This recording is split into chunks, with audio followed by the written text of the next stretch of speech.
Hello my motor enthusiasts. Welcome to another exciting episode of F1 Motor Fever podcast. Hello Enzo, quite the thrilling sprint race at Monza, wasn't it? Absolutely, William. Oliver Bearman, starting from 8th, clinched another victory for PREMA Racing. His performance was nothing short of spectacular. 8th to 1st, you say? That's quite the leap in just a few laps. Indeed. He made his way up to 5th by the end of the first lap alone.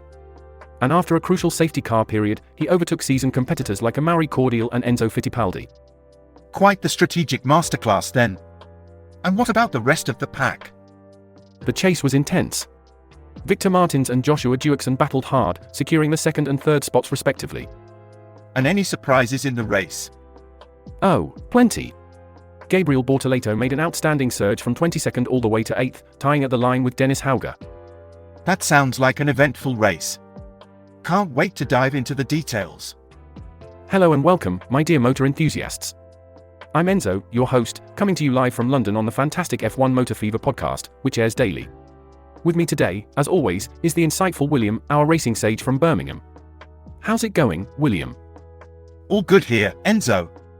Excited for today's chat and ready to dive into the thrills of Formula Racing. Brilliant! And to all our listeners out there, if you enjoy peeling through the layers of every race and driver strategy, make sure you subscribe to our channel. Turn on those notifications, drop us a comment, and don't forget to share with your friends and family. Your support keeps our engines running. Absolutely, sharing is caring, especially when it involves high-speed chases and tire-to-tire battles. Speaking of battles, today's discussion is packed with them. You won't believe the moves and shuffles in the latest Monza race. Stay tuned because this is some news you wouldn't want to miss. Why? Because understanding these dynamics gives us a glimpse into future races and how teams are stacking up this season. Couldn't agree more. The strategies on display were mind-boggling. So keep your seatbelts fastened and let's go full throttle.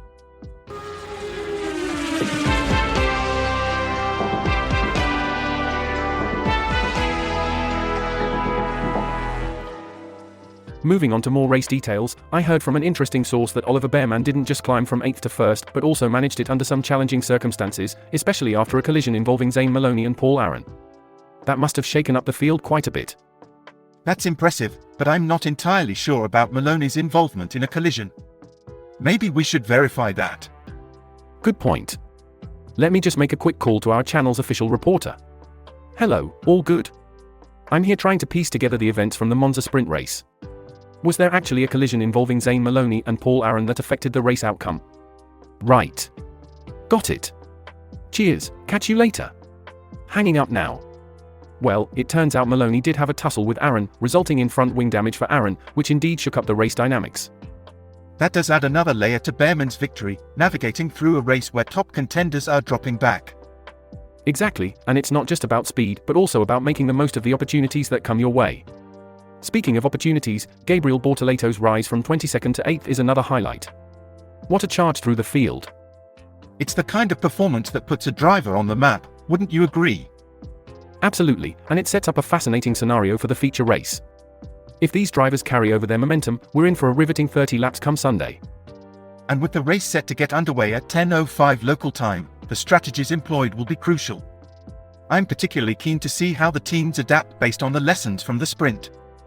That's the beauty of motorsport, always evolving, always something new to discuss. Let's keep the pedal to the metal and see how it all unfolds. William, what's the word on the street, internet-wise? Right, listen to this. From the forums, TV Room Raccoon says, quote, breaking, Andrea Kimi Antonelli to race for Mercedes from 2025, unquote. Here we go. Then Multi21 Seb RBR chimes in, quote, I know I am not supposed to be surprised about this given this was an expected outcome, but to see a young, very young, driver head straight into a team like Mercedes is still insane to me, unquote. It's certainly a big move for such a young talent. Absolutely, and then Rob got 50 adds, quote, Toto throwing dice and praying for sixes, unquote. And Judge Cheezels reckons, quote, he's hoping this rookie Kimi performs just like the other Kimi during his rookie year, unquote. Expectations are high then. Any skeptics?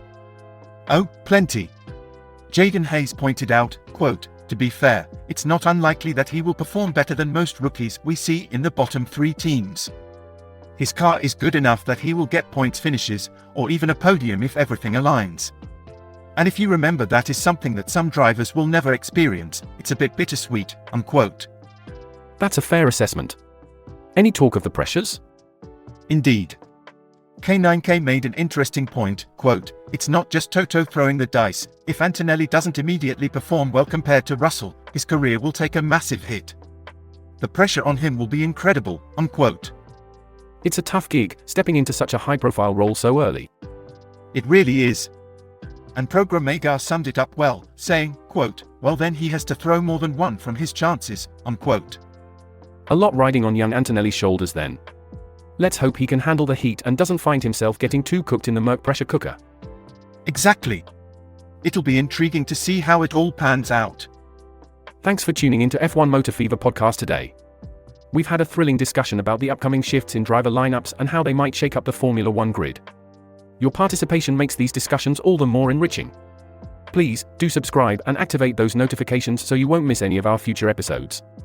Your support by sharing our podcast on social platforms and among your circles really helps us grow. Absolutely, and while you're at it, why not drop us a line in the comments? Let us know what you think, or perhaps what you'd like us to cover next.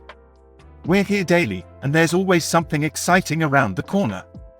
Maybe another blockbuster driver move, who knows?